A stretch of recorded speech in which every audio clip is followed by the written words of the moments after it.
O'limi oldidan bir ota o'g'liga dedi: "Mana, menga bobong bergan soat, u deyarli 200 yoshda.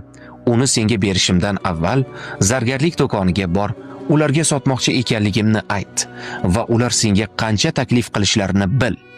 O'g'il zargarlik do'koniga borib, otasining oldiga qaytib keldi va dedi: "Ular $150 taklif qilishdi, chunki u juda eski." Otasi dedi: "Lombardga bor." O'g'il lombardga borib, otasining oldiga qaytib keldi va shunday dedi: "Lombard $10 taklif qildi, chunki u juda eskirgan ko'rinardi."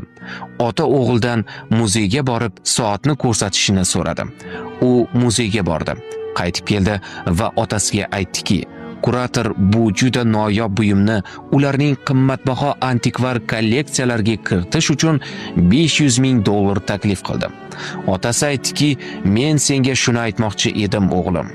To'g'ri joyda qadring baland bo'ladi. Noto'g'ri joyga tushib qolma va qadrlanmasang, g'azablanma."